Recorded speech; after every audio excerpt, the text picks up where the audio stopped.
29.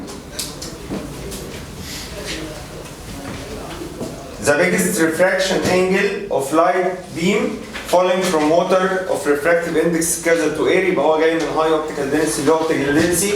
أكبر refraction هتبقى كام؟ من غير ما أحسب أي حاجة، أكبر refraction هتكون 90. تمام؟ يبقى هو ما دام جاي من high optical density low optical density يبقى أكبر refraction هتبقى 90 وأكبر incident هتبقى critical. لو جاي من low high يبقى كده اكبر انسنت اللي هي هتبقى 90 اللي هي almost 90 واكبر ريفراكشن اللي هي هتكون الكريتيكال بتطلع برضه قد الكريتيكال. فيها مشكله؟ يبقى كده ديت هتبقى 90 ديجري. الكريتيكال كان 42 تقريبا؟ لا 42 دي كانت بتاع كيس معينه اللي هو ريفلكتنج بريزم اللي هو معمول من جلاس. خلاص. انما اي حاجه ثانيه ريفليكشن انجل هتتغير. بيقول لي في 30 لو انا عندي n glass greater than n water greater than n gasoline. So the ratio between the critical angle of glass relative to water. يبقى انا كده عندي relative critical angle. لو تلاحظوا التيبل اللي انا كاتب فيه الرولز فوق في relative critical وفي absolute critical. الريلاتيف اللي هي من ميديم لميديم، الكريتيكال اللي هي بتاعت انجل واحد وبس. طيب هو بيقول لي الكريتيكال من كذا لكذا من مين؟ من جلاس تو ووتر. من جلاس تو ووتر. الريشيو بتاعتها للكريتيكال من الجلاس للجازولين هتبقى greater than 1 ولا less ولا equal ولا indeterminate. طيب دلوقتي هو الريشيو ديت لو greater than 1 يبقى الريشيو بتاعت الساينز بتاعتهم هتبقى greater than 1 مش equal لبعض، بس هي لو دي greater than 1 دي هتبقى greater than 1، لو دي smaller than 1 يبقى برضه الريشيو ما بين الساينز تبقى smaller than 1. لو الاثنين equal فيبقى الريشيو equal 1 يبقى ده equal 1. ليه هحط الساينز؟ عشان انا الساينز عارفها. ساين الفاي من جي من الجلاس للووتر هي عباره عن ان جلاس تو ووتر، وديت هي ان جلاس تو جازولين. تمام؟ والان احنا عارفين ان هي عباره عن الريشيو ما بين ايه؟ يعني ان جلاس تو ووتر هي عباره عن ان ووتر اوفر ان جلاس. صح؟ حلو. وديت ملتبلاي بقى ان جلاس تو جازولين هي عباره عن ان جازولين اوفر ان جلاس. طب انت كتبتها بالمقلوب ليه؟ عشان هي ديفايدد. ماشي الجلاس والجلاس. يبقى الجلاس والجلاس هيروحوا مع بعض هيفضل لي ان ووتر اوفر ان جازولين. طيب ما هو ان ووتر هنا الجيفن ان هي اكبر من مين؟ من ان جازولين، يبقى معنى كده الريشيو دي هتبقى جريتر ذان ايه؟ 1. فيها اي مشكله؟ يبقى الانسر بتاعي ان هي جريتر ذان 1. بيقول لي في 31 if the light travels a distance x in t second in air يبقى كده اوتوماتيك في 31 يبقى كده الفيلوسيتي بتاعت اللايت في الاير اللي هي سي يعني هتبقى عباره عن x over t displacement over time. وبيقول لي ان هو لما يمشي في ووتر ده ولا جلاس ولا ايه؟ and 2x in 3t seconds in a medium عموما يبقى معنى كده ان الفيلوسيتي بتاعته في الميديم هتبقى equal 2x over 3t. عايز الكريتيكال انجل بتاعت الميديم. ما هو الكريتيكال انجل بتاعت الميديم هنجيبها من ساين فاي سي اللي هي عباره عن 1 over n. تمام؟ واحنا عارفين ان ال n هي عباره عن c over v. طب ليه قلبتها؟ عشان ال n تحت. طب ما هي c x over t يعني x over t ديت هي c مش تفرق طبعا بالنسبه لي في حاجه انا هكتبها او ممكن ان انا اقول x over t ديت هي c والv هي عباره عن 2 over 3 x over t يبقى يا اما اشيل ال x over t مع ال c يا اما اشيل x مع over t مع x over t مش تفرق في اي حاجه. المهم ان اللي هيفضل لي كام؟ 2 over 3 بس. يبقى الكريتيكال الساين الكريتيكال 2 over 3 هنعمل شيفت ساين نقدر نجيب الكريتيكال. شيفت ساين ل 2 over 3 هنشوفها كام؟ انا مش عارف بصراحه بقى هنحسبها عادي. خلاص؟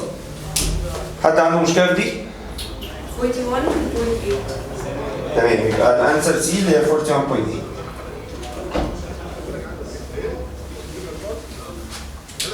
31 32 بقى.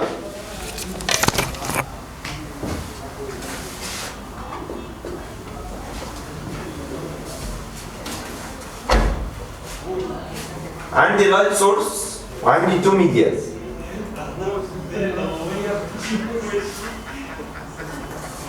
ده الان بتاعته مديها لي 2، ده الان ب 1.5، وبعدين اير اللي هو الان بتاعته ب 1، ومنزل لي هنا لايت بانجل كام؟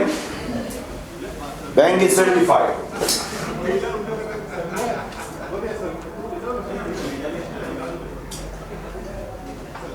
لو رسمت النور اهي دي 35. حلو الكلام ده. قبل ما اشوف ايه اللي هيحصل، ما دام هو جاي من هاي اوبتيكال دينستي، اللو اوبتيكال دينستي لازم اجيب الكريتيكال انجل الاول. فاحسبوا كده معايا، هو ساين فاي سي من الميديوم الاولاني للميديوم الثاني هتبقى ايكوال ان من 1 to 2 اللي هي عباره عن ان 2 اوفر ان 1، يعني هي عباره عن 1.5 اوفر 2. هنعمل شيفت ساين هنشوف الفاي سي بكام.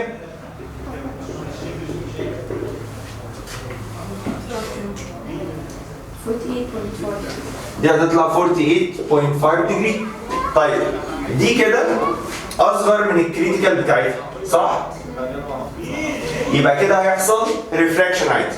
لو كانت ايكوال الكريتيكال كانت تطلع جريزنج، لو كانت اكبر من الكريتيكال كانت هتعمل توتال انترنال ريفليكشن. تمام؟ يبقى دي كده هتطلع عادي وهتعمل انسنت هنا، والثيتا ديت هي الثيتا اللي هنا اللي هي تعتبر الانسنت مع الميديوم التاني. نقدر نحسب الثيتا عند البوينت دي من سناز لو، هنقول ان n1 ساين فاي ايكوالز n2 ساين ثيتا. n1 اللي هي ب 2 في ساين فاي اللي هي 35، n2 اللي هي 1.5، ساين ثيتا ما نعرفهاش، يبقى كده الثيتا هتبقى ايكوال شيفت ساين ل 2 ساين 35 اوفر 1.5. هنشوفها بكام ديجري؟ طلعت بكام؟ 49.88. طلعت ب 49.9. فديت طبعا هي 49.9. حلو. يبقى هاجي هنا برضه نفس الكلام، انا المفروض اشتغل، بس قبل ما اعمل اي حاجه كانها مساله ثانيه.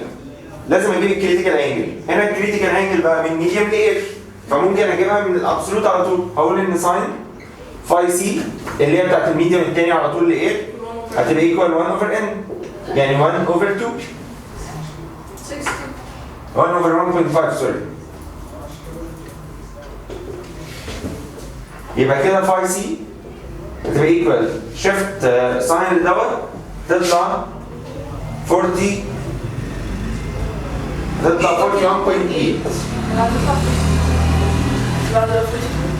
طب دي كده اكبر من كريتيكال صح؟ ما دام اكبر من كريتيكال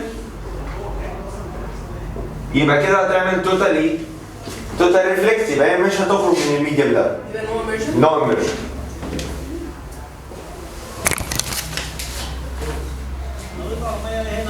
طيب 33 و 34 دول الجزئيه اللي هم بتوع كريتيكال. light ray falling on a square glass glass slab على طول، مفيش glass slab، دي glass slab as الفيجر. الفيجر اهو ده سكوير يعني كلهم 90 وقد بعض، بس يعني مش هحتاجها هنا في حاجه. اللايت راي داخل بانجل 45 مع النورمال، عامل ريفراكت مره وبعدين عامل جريزنج يعني طالع تانجنت للسيرفيس ده مره. طيب بيقول لي مدينا هنت كده ان ساين 90 ماينس ثيتا ايكوال كوساين ثيتا. هو عايز مين؟ عايز الريفراكتيف اندكس بتاعت الجلاس. الريفراكتيف اندكس بتاع الجلاس